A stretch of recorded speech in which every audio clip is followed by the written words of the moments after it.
خزیمہ اور طلحہ خاموشی سے ان دونوں کی حرکتوں سے محظوظ ہو رہے تھے۔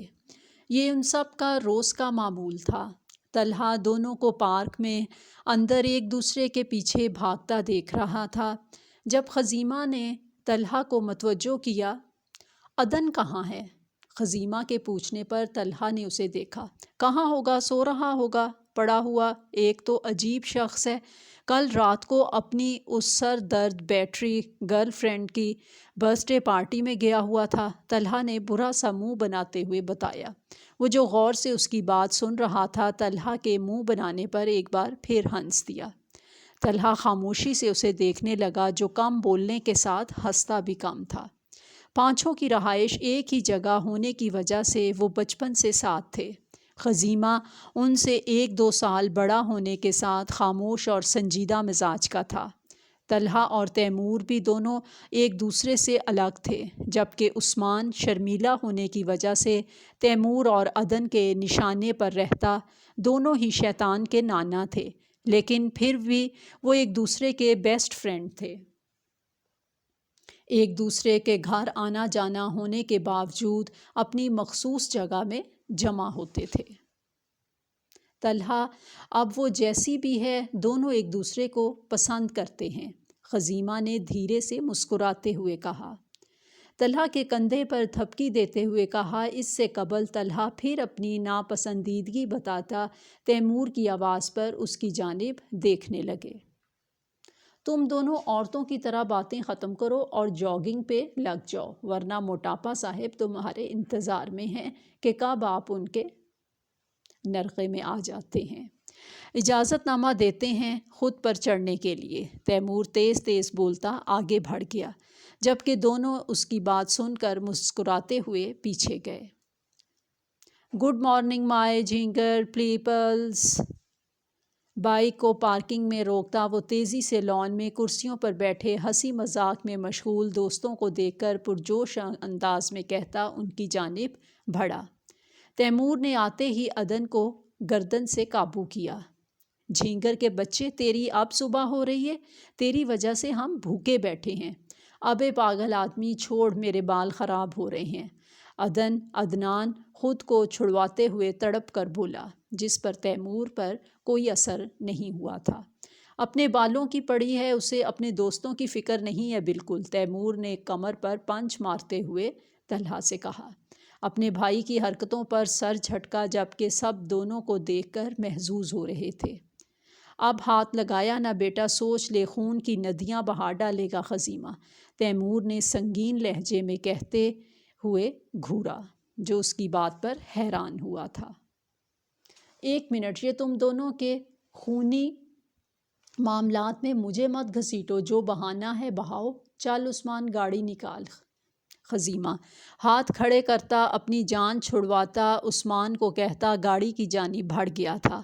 آج یونیورسٹی سے چھٹی ہونے پر سب دوست مل کر ہمیشہ اتوار والے دن باہر ساتھ ناشتہ کرتے تھے۔ خزیمہ کے ہری جھنڈی دکھانے پر عدن نے تیمور سے خود کو چھڑواتے گاڑی کی جانب دوڑ لگا دی۔ دروازہ ایک جھٹکے میں کھولتا وہ اندر داخل ہوا۔ اندر لائن میں کھڑے آدمی لرز کر رہ گئے۔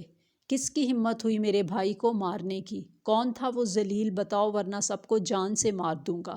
غصے سے حلق کے بل دھاڑتا وہ پاگل ہو رہا تھا۔ کل ہی اس کے بھائی کو زخمی حالت میں پولیس اسٹیشن لے جایا گیا تھا۔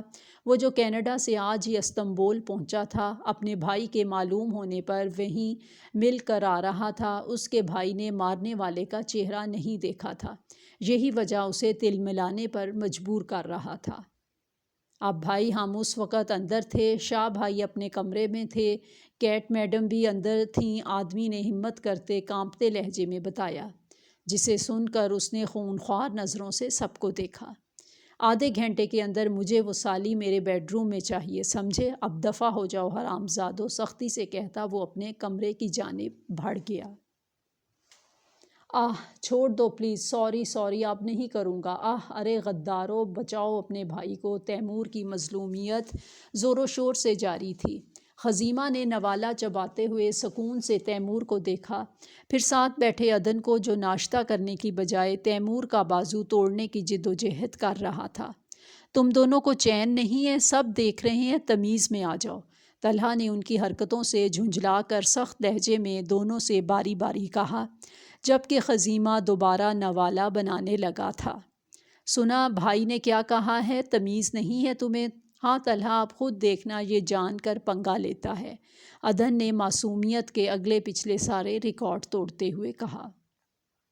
اس سے قبل دونوں پھر شروع ہوتے عدن کا موبائل رنگ کرنے لگا۔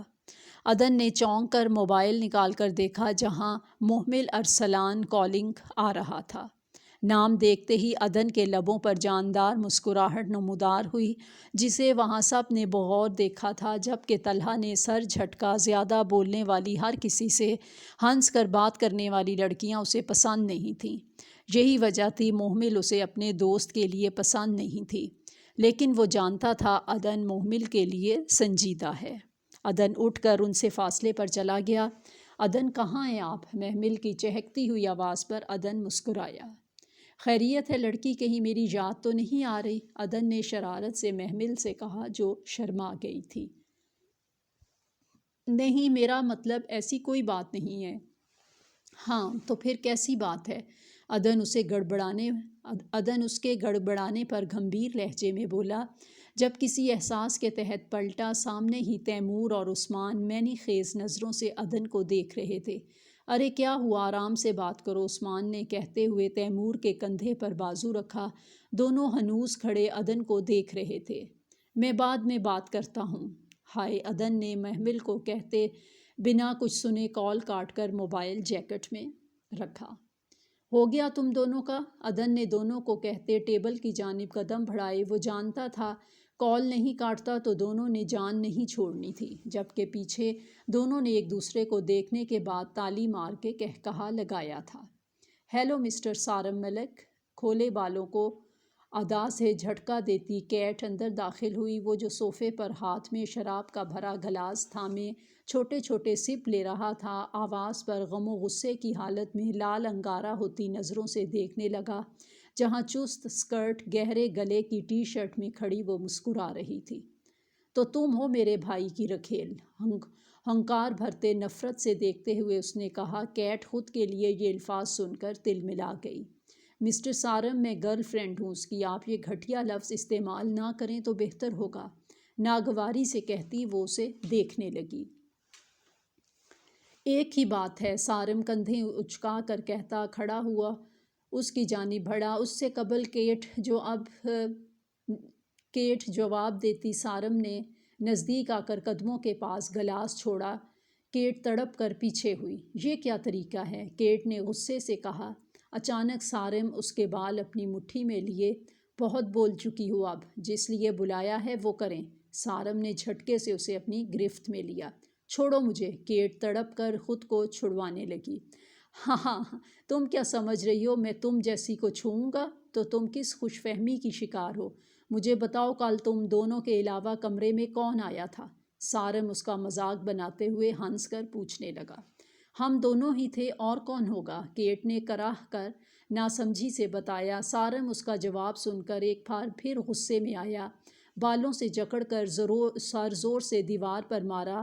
کیٹ کی چیخ کمرے میں بلند ہوئی، ماتھے سے خون بہتا گال تک آ گیا۔